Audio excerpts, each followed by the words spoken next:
चलिए अब हम लोग देखेंगे आपका असहयोग आंदोलन हो चुका है, आपका साइमन कमीशन भी हो चुका है। अब इसके बाद हम लोग शुरुआत करते हैं सविनय अवज्ञा आंदोलन की, महात्मा गांधी के दूसरे आंदोलन की। कौन सा? सविनय अवज्ञा आंदोलन।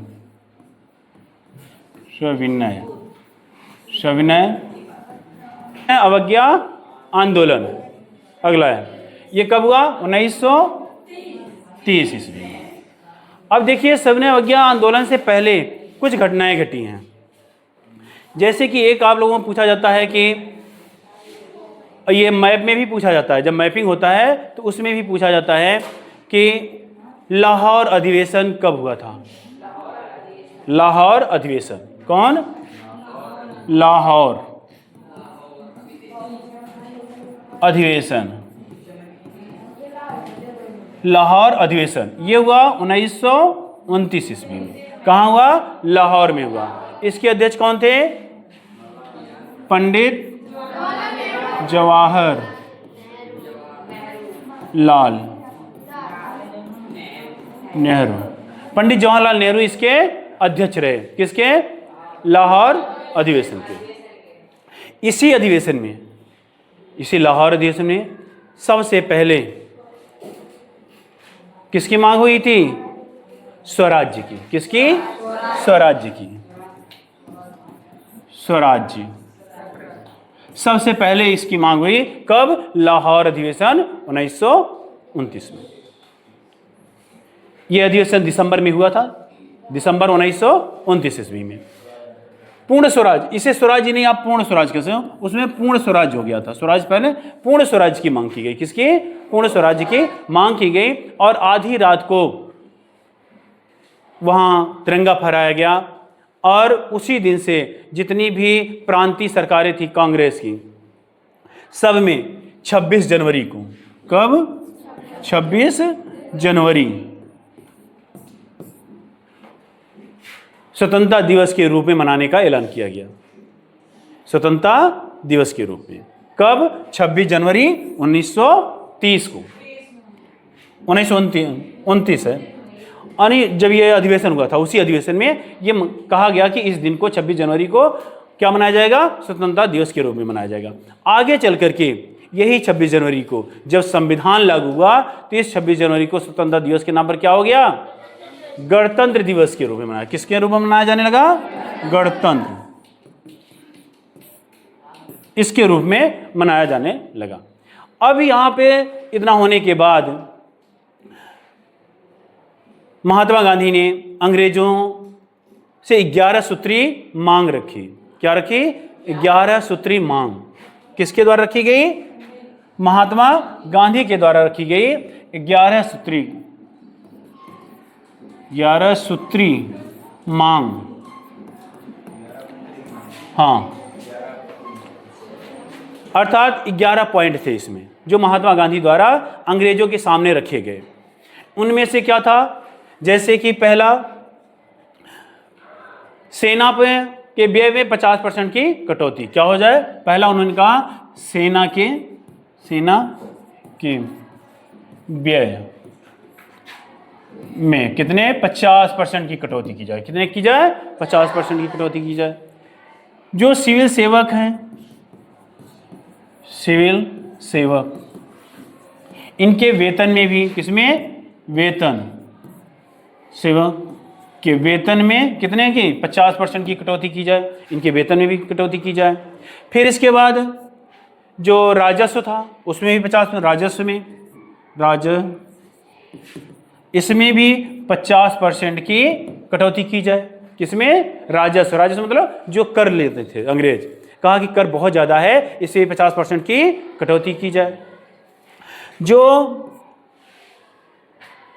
राजनीतिक बंदी हैं, आंदोलन में कर रहे थे, उन बंदियों को क्या किया जाए?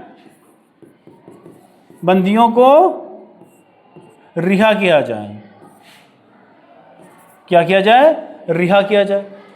इस प्रकार से उन्होंने कुल 11 मांगे रखी। किसके सामने? अंग्रेजों के सामने। लेकिन अंग्रेजों पर इनकी मांग का कोई फर्क ही ना पड़ा। उन्होंने इस मांग को ध्यान ही नहीं दिया। फिर मजबूर होकर के महात्मा गांधी ने उनके सामने एक शर्त रखी कि अगर आप ये नहीं मानते हैं तो अब हम किसकी शुरुआत करेंगे? सविनय अवज्ञा आंदोलन की शुरुआत करेंगे। तो उसके बाद महात्मा गांधी ने सविनय अवज्ञा आंदोलन की शुरुआत की। कब की ये? 1930।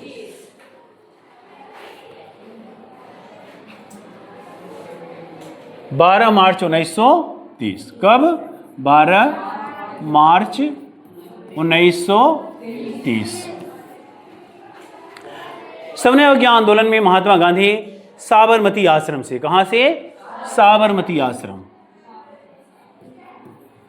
साबरमती आश्रम, साबरमती आश्रम, साबरमती आश्रम से उन्होंने अपने 78 अनुयायियों, कितने? 78 अनुयायियों के साथ एक कहां का मार्च निकाला? दांडी मार्च। कहां? दांडी। तो साबरमती से कहां गए? दांडी गए। अब देखिए साबरमती और दांडी है कहां? जब आप यहां गुजरात का ऐसे चित्र बनाते हो, इस तरह से दक्षिण भारत बनाते हो, इस तरह से, तो यहां पे दांडी है। क्या है? दांडी। ये मैप में भी पूछा जाएगा कि महात्मा गांधी ने नमक कानून कहां तोड़ा था? दांडी। तो आपको दांडी लिखना होगा और चित्र में यहां दांडी दर्शाना भी होगा, तो यहां आप दांडी लिख दीजिएगा, दांडी। और अहमदाबाद यहाँ है, ये साबरमती आश्रम, साबरमती नदी के किनारे। तो यहाँ से महात्मा गांधी ने इस तरह से यात्रा की। कहाँ? साबरमती से फिर मोड़ गया।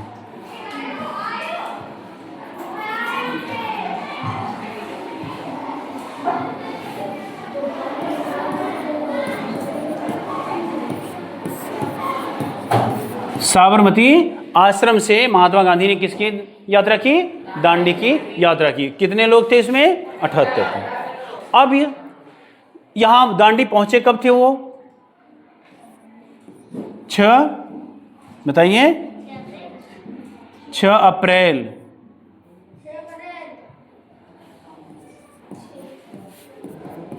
6 अप्रैल 1930 को। कब पहुंचे? 6 अप्रैल 1930 को कहां पहुंच गए? दांडी पहुंच गए। और यहां पर उन्होंने प्रतीक स्वरूप नमक का क्या बनाया? वहां पे हाथ में लेकर के, समुद्र के जल को हाथ में लेकर के नमक कानून बनाया, अर्थात उस कानून को विनम्रता पूर्वक तोड़ दिया। यही तो सविनय, विनम्रता पूर्वक उस नियम को, जो अभी तक सिर्फ किसको अधिकार था? अंग्रेजों को अधिकार था नमक बनाने का, लेकिन उन्होंने इसे तोड़ करके सभी भारतीयों के लिए एक रास्ता खोल दिया और कहा जो जहां है इस नियम का विनम्रता पूर्वक उल्लंघन करे। तो अब यहीं से 6 अप्रैल 1930 से क्या हुआ? सविनय अवज्ञा आंदोलन की शुरुआत हो गई।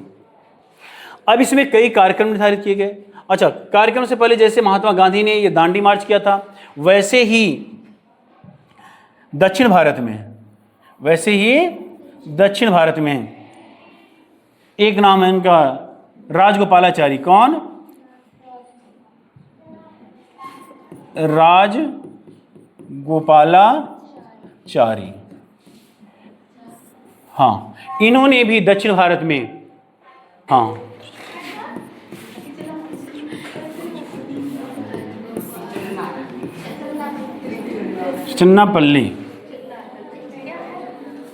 त्रिचन्नापल्ली से वेदारण्य, कहाँ? त्रिचन्नापल्ली से वेदारण्य की यात्रा की और जाकर के वहां पर नमक कानून तोड़ा था। तो इस तरह से जैसे कि महात्मा गांधी ने की, वैसे ही दक्षिण भारत में किसने किया? राजगोपालाचारी ने किया। फिर इस सविनय अवज्ञा आंदोलन को चलाने के लिए कुछ कार्यक्रम निर्धारित किए गए। क्या किए गए? कुछ कार्यक्रम निर्धारित किए गए। अब इस कार्यक्रम में जैसे कि पहला, स्वदेशी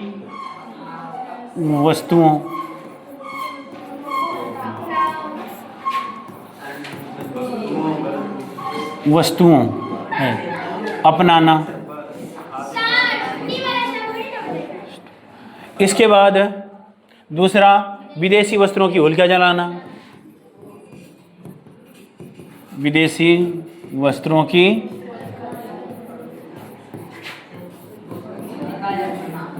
होलिका जलाना। फिर इसके बाद तीसरा,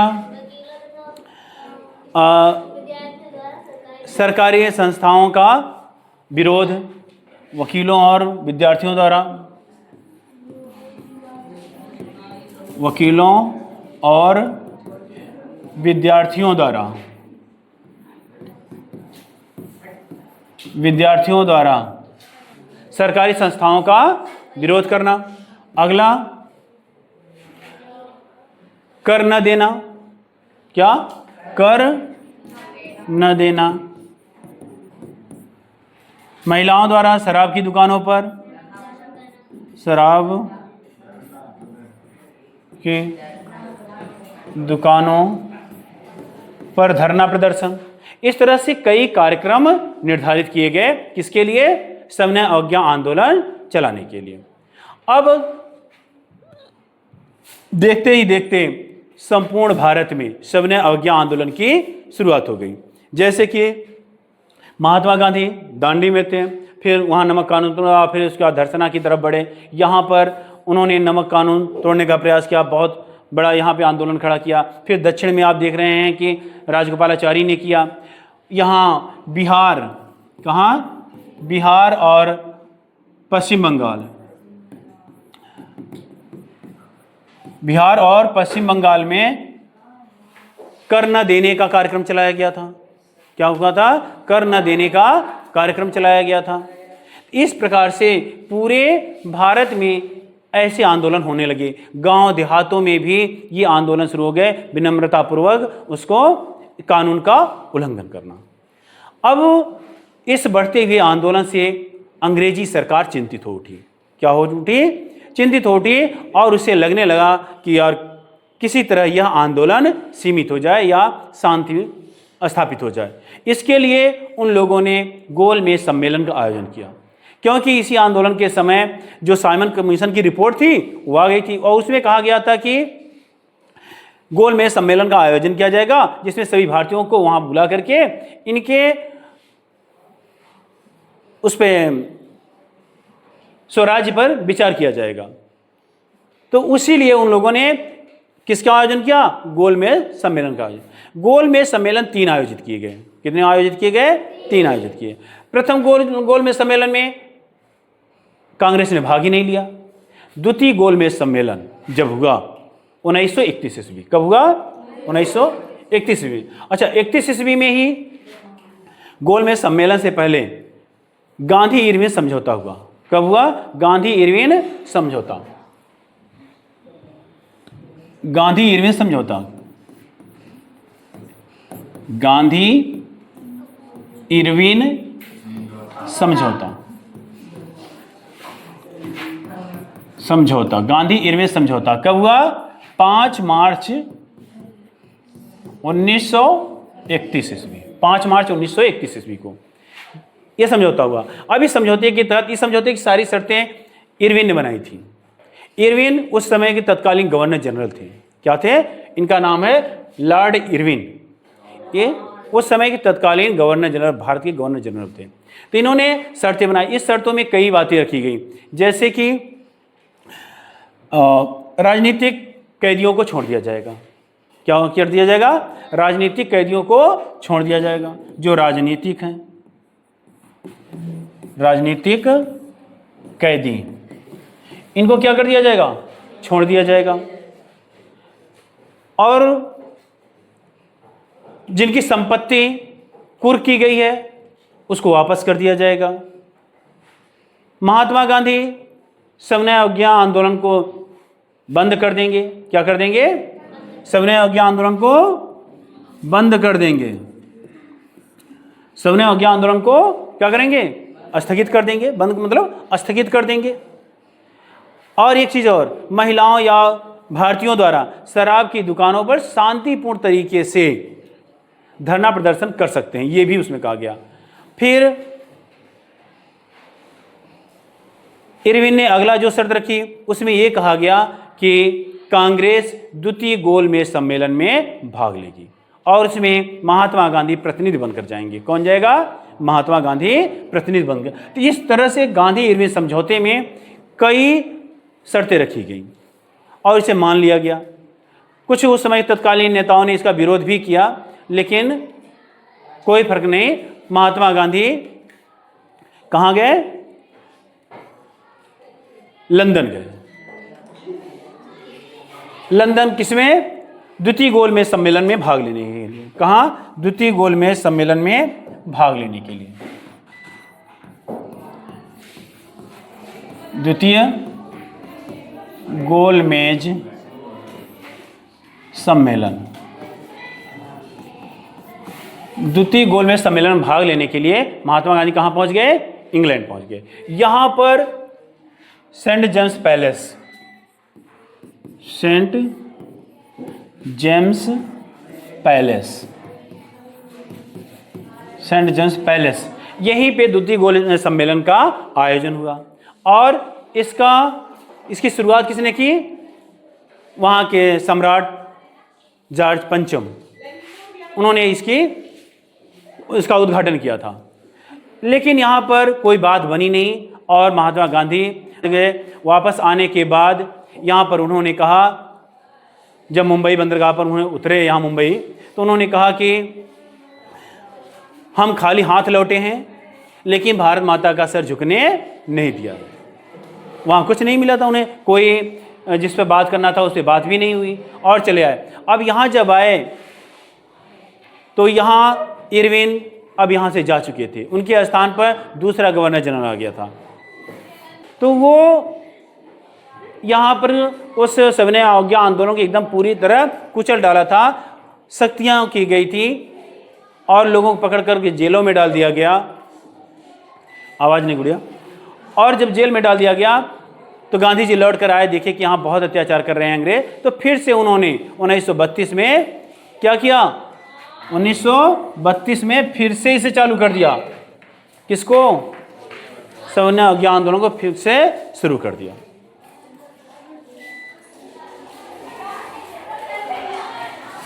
सविनय अवज्ञा आंदोलन क्या गया फिर से, लेकिन यह सविनय अवज्ञा आंदोलन बहुत ज़्यादा नहीं चल सका क्योंकि लोगों का जो जोश और उत्साह था वो धीरे धीरे समाप्त हो गया था। अंग्रेजों ने इतना प्रताड़ित किया था कि दोबारा हिम्मत उनकी नहीं पड़ रही थी। तो इससे हताश होकर महात्मा गांधी ने भी 1934 ईस्वी में क्या किया? 1934 ईस्वी में इस आंदोलन को पूरी तरह बंद कर दिया। फिर वो हरिजनों के उद्धार में लग गए, हरिजनों का उद्धार किया, मतलब उनके छुआछूत जैसी चीज़ों को समाप्त करने का प्रयास किया। उनके गांव में जाकर के उनके साथ उन समस्याओं को देखा और उनके शिक्षा व्यवस्था सब पर कार्यक्रम करने लगे और इसे अस्पृश्यता को दूर करने का प्रयास करने लगे। इस तरह से यह आपका सविनय अवज्ञा आंदोलन समाप्त हुआ। यह महात्मा गांधी का दूसरा आंदोलन था।